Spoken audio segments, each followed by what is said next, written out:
G'day guys, today we're in Crookwell, New South Wales. I'm here with Emily Selmes, recently completed a custom 167 design yards here. We've got one of our manual crushers. Behind us here we've got one of our loading ramps. Just going to have a walk through with Emily. We're going to talk about the process, a couple of the different yards, what Emily likes, and some of the little add-ons and changes we made for them. Emily, tell us about your operation here and what we've done. Yeah, Emily Selmes from Crookwell, third generation farmer.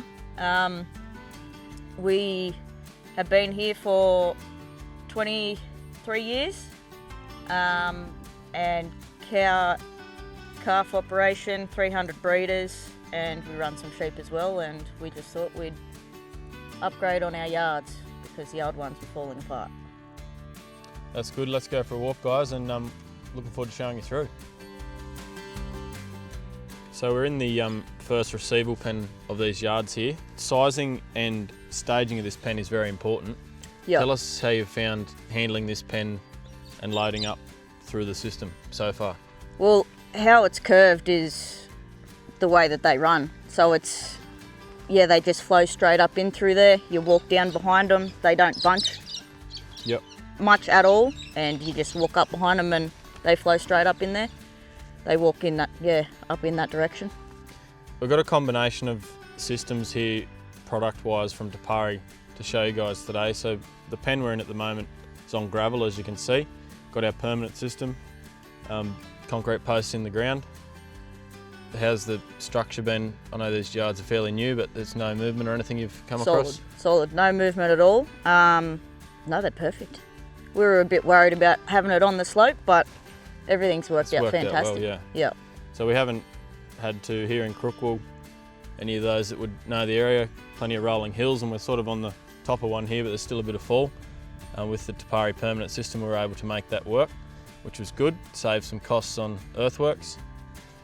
So we've moved up the system now. We've got our C-force behind us here. Tell us, Emily, how the cattle have flowed into the force and how you've used it so far. Yep, so they've come in really well.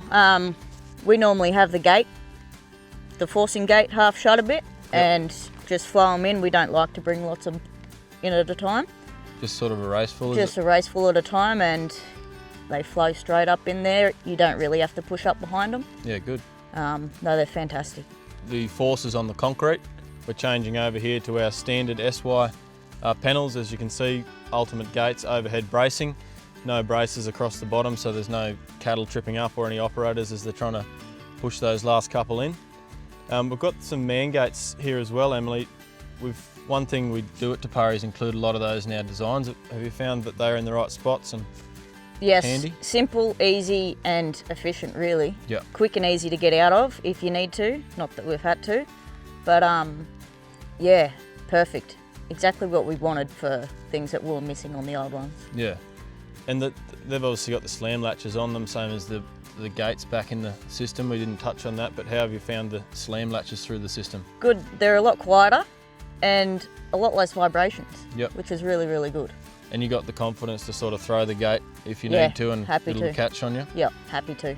So I've obviously loaded our race full into the force there now. As an operator, if you were here by yourself, you'd then enter through across to the crush behind us and start the process. If there was two of you, you'd probably stay back here and wait for those to be processed. But we'll head in now to the cattle-free area and have a bit of a talk about the options that we've got on the race and what Emily has found she likes about the race so far. Let's go for a walk.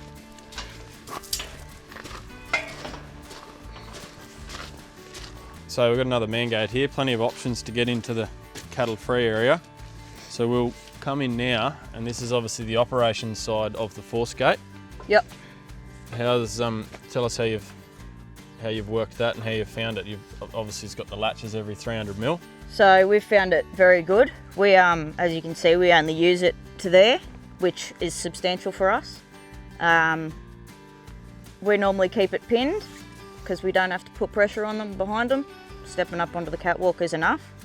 But when we do put pressure on them, it is very clean and simple, very smooth. In an ideal world, you don't want to be pushing that gate the whole way around and back every time. So if the design's right and they're flowing up the race, well, perfect. And if you get a troublesome one day that you need to close the gap for you, just push it around. Yep, and it is very, and it itself is very quiet too. It's good. Yeah, so the reason from a design point of view, anyone watching, the force will be bigger is so that you could feed back in at, like we've talked about the main entry pen, but we've got the second option there to come into the force. So you can bring that gate back, obviously, latch it in and then enter in, bring your cattle in through a different pen. Maybe if you've drafted a mob off and then wanted to load them out or something like that. So yeah, we have had calves. I've put me marking calves in there and they've come in knowing the second time. They've just fed straight up through there. Yeah, good.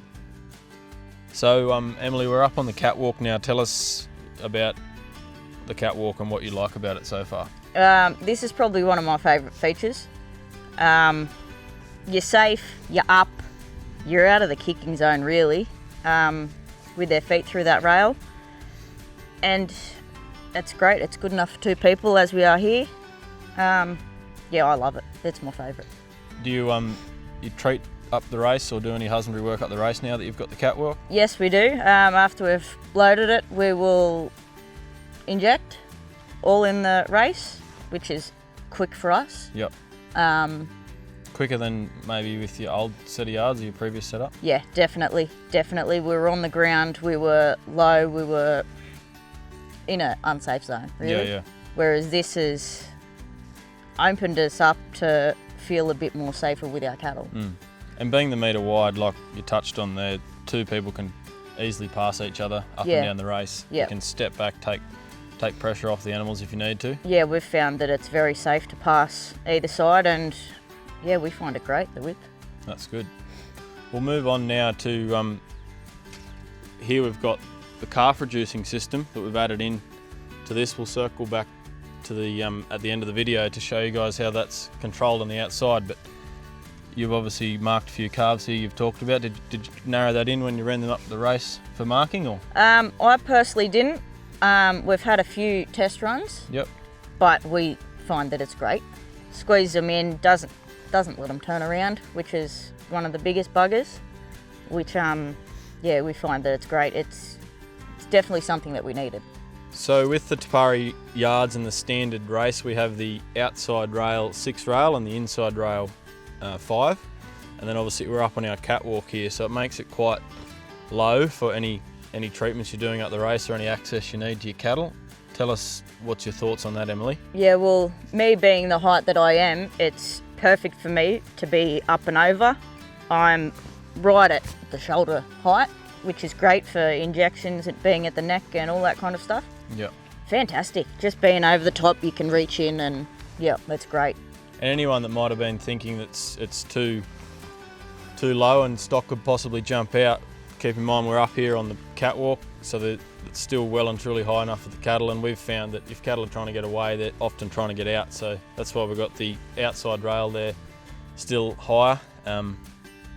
So yeah, I think it's fine. We do have as an option, not shown here, but you can add the drop top panels to this section if that is a concern of stock getting a bit stirred up, wanting to jump out. We've got other videos you could see that on, but basically this rail just comes up to be the same height as the outside rail. So I think if people are worried about that, don't be, because we've had cattle that have tried to put their heads up and you hear they don't do it, they don't want to do it. Yeah, awesome. So we're right here now with the Pari designs. We often have a diverter gate in the main race, which then leads out to your loading ramp, which we'll give you a bit more detail on shortly. But Emily, do you want to? Yeah. I can show you here. This is the diverting gate. Back to the simple pin, quick and easy, and yeah. You've loaded a few mobs out or in. Loaded, how's that gone? Loaded out and in, and yeah, they go really, really well. They just flow straight up. The the loading ramp with the steps, they don't balk, nothing. Yeah. No, that's one thing we do at Pari is the stepped loading ramps, which we get some questions on, so stay tuned and we'll have a bit more of a detailed look at the loading ramp shortly. So one of the things you guys are probably attracted to Pari with is the curves and predominantly the curve races we do. Tell us how the stock have flowed and what you'd like about that, Emily. So having the curve race is fantastic. follows the way that they go in nature. They always follow the circles, which is good. And them seeing each other just walk up in makes them flow a hell of a lot better, which is fantastic. Yeah. And something I often talk about to clients when they ask about sheeting the races is it's a good idea on the outside, but the inside being left open so the stock can move off you. Do you find that's good? Yeah, we would never sheet the inside. You need to see them and they need to see you walk past to keep them moving. Yeah. No, sheet the outside definitely, but leave the inside. And you haven't had any particular stock go down or any accidents in the race so far? You find the outside width good for bigger cows? We've had no dramas with anyone going down or anything. It's been fantastic. Yep. It's good for big bulls as well, like there's enough room. Yeah, I do often get asked about the width of the race and stuff, so you've had your bulls through, have you? Yep, I bought a bull here in back in February, and yeah, he came off and he was big enough. He came up through the race, and yeah, he was good. Yeah, nice. Handled well. So yeah, 750 is the width of our races, and we've found over the years that's more than enough. We can do a wider one, which feedlot applications may be useful, but other than that, we find the standard race is good. Not too much room, but enough room for them to flow around nicely. So we've finished coming through and talking about the race. We're now at the crush. Emily opted to go with the Lenta MX2. So that's our two-piece gate with squeeze. Emily, talk us through what you've done with the crush and what you like about it. So we went with this crush more because it suits us. Quiet, easy to use. Rubber flooring is fantastic in it. It's just something that we thought that would benefit us. Yep. We were briefly talking about it earlier about things we've done to add to this crush to reduce the noise. How have you found the noise when you're working cattle? And yeah, good. You might think that they're loud, but they're not. Yeah. See them in action. Go out and have a look, because they're really not that loud. You can bang them here and you think they're loud, but once you've got a beast in there, yep, they're pretty good. And you've done your marking in this crush, have you? Yes, I did. I done it myself, and easy enough. I just came in with my steers. I just came in the back, opened this back door, the vet door, and went in, put a little bit of a squeeze on them. Just one at a time, or do you have a handful in there? No, just one at a time. It's easy enough. Yep. So if we were bringing cow-calf units up to mark or whatever, we'd bring cow comes in, easy enough to shut off, quiet. We'd vaccinate, drench, whatever.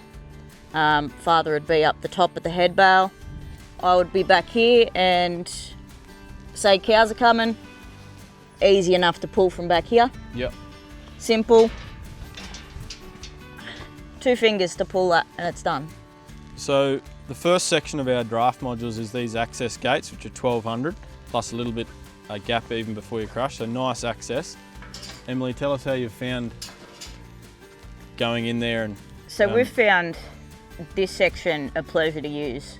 Our old yards got a bit busted up, and coming into this, we were never game enough to go into the front of them because our crush never held. Our head bale never held. So having something that's safe and easy to use, it's a pleasure. So more than happy to walk in front of them, tag them, knowing that they're secure. Yep. Is a big relief. Peace of mind. Yep, it's great. More than happy to stand in front of them. So these access gates obviously are commonly used to enter the yards, carry your gear in, so good wide access through here. 2 operators could even get in there at times if you needed to really check a cow out, or a bit of a detailed job on an eye, or any grass seeds or anything you've had to get out of eyes you could tell us about? Or No, I did teeth a couple. Yep. And yeah, going in there with my father, simple as both of us being there. Yeah, nice. Quick and easy. And then obviously the draft module goes on out the front here. We've got our gates going left and right out into the draft pens. This is the 167 design, so we've got 2 drafts coming back into the yards, and then we've actually added a 3rd draft for these clients, which is a big pen flowing back down around to the laneway. So you've been able to bring big mobs in and then obviously been able to enter and exit cattle at the same time. Is that the case? You found that works well? Yeah, it has. It's been very well. Having them come up on that bottom side and having room up here to get rid of your laneway mob so that you can draft them out. And yeah, we can send some down there big enough to hold a substantial amount. Easy. Yeah, so this is a good example of any of you that might be looking at the standard plans, how they can be slightly tweaked to fit existing laneway systems. Obviously we had sheep yards just behind us here we had to work in with to make sure access still available to the sheep ramp.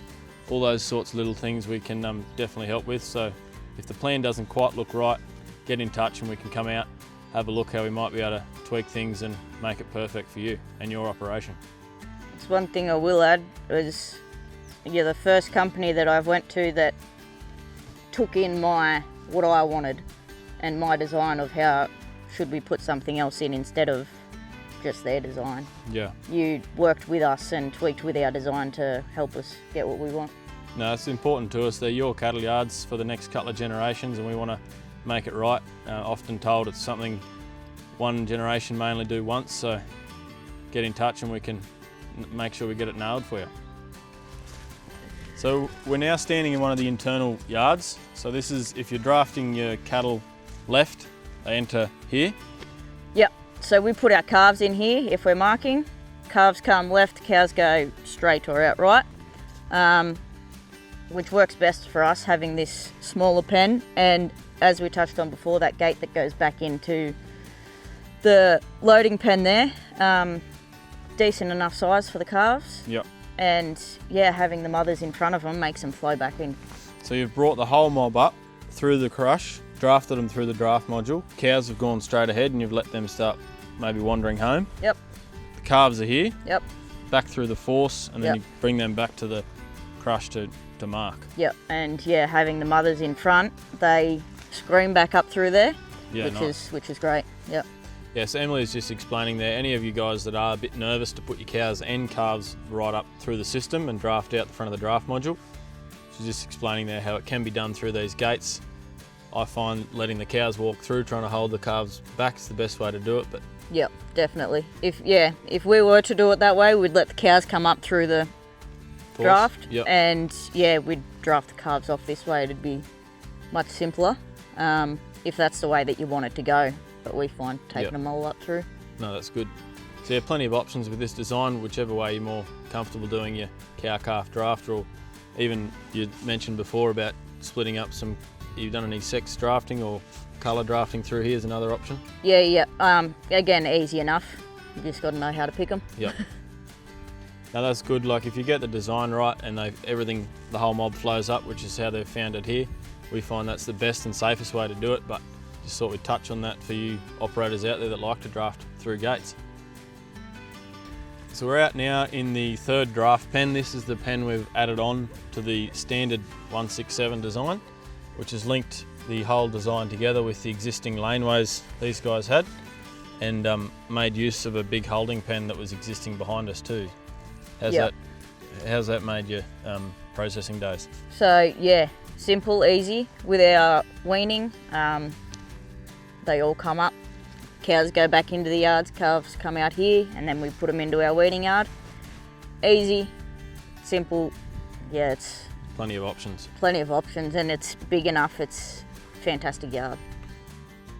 So we've got our calf reducing system here. All this is where you adjust it on the outside of the race, beginning of your processing.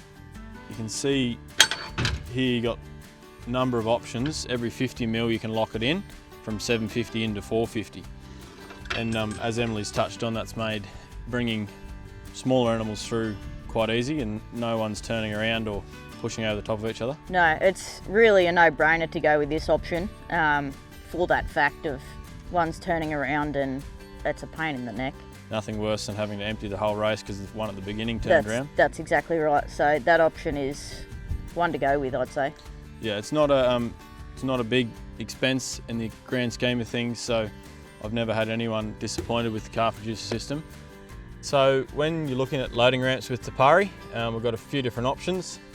We've got the basic section at the back here, then you can add on the flat top section, or obviously we do have the dual height ramp above this model as well. Emily's gone with the middle of the range here, I guess you could call it. We've got the flat top section, the flat top section at the front here added on. How would you share your experience about the loading ramp so far? Look, that's an add-on that we really love. Old yards, we had no steps, we had nothing, we couldn't shut gates behind on trucks or anything like that. It was pretty dangerous, really. And that's the option that we thought that would work for us. And truck drivers, having the steps and the platform there, safe, easy, quick access door, and everyone's happy. So just a bit more on the steps, the construction of those. It's 4mm plate folded and pressed so that all the noise is completely removed. There's no no flexing of the steel as stock going on or off. We did used to have timber in our ramps, like timber slats, but that's obviously a maintenance issue. Out in the Australian sun with your hardwood, eventually it's going to wear out. So we've changed over to steel now, and all clients so far have been very happy with it. Have you found it, Emily, with the noise? No, I found it fantastic. Very little noise and very little slip with the grooves in them. It's, yeah, fantastic. Happy to be on them. No, it's a good start to the trip if the stock flow onto the truck. That's exactly right. So there you go, guys. That's a bit of a walkthrough overview on our custom 167 that we've recently completed here. We've got the manual crush in there, which we've been over, got a number of options through the race. Good ramp out the front here. We've been able to make this design work with existing laneways, tucked right in beside some sheep yards. And tell us, Emily, the overall experience with the Pari from the beginning to now. Tell us honestly what your feedback is. Yeah, look, from the start, you were fantastic. They're the yards that we wanted. It's how we come to you, and you made it work for us, especially with the add-on. Yeah, and straight from the start, communication was there. You were there to talk us through what was going on. Yeah, I'd really recommend you guys to anyone. And the product that we talked about and that we advertised compared to what's now here on your property? You get exactly what they're offering. It's what they're putting out, and yeah, there's no knickknacks. It's what you're paying for. So there you have it, guys. Be glad to show any of you around. If you want to reach out, I can take you to recently completed projects, put you in touch with plenty of happy customers that we've got out there. Be glad to help and see how we can transform your yards for your operation.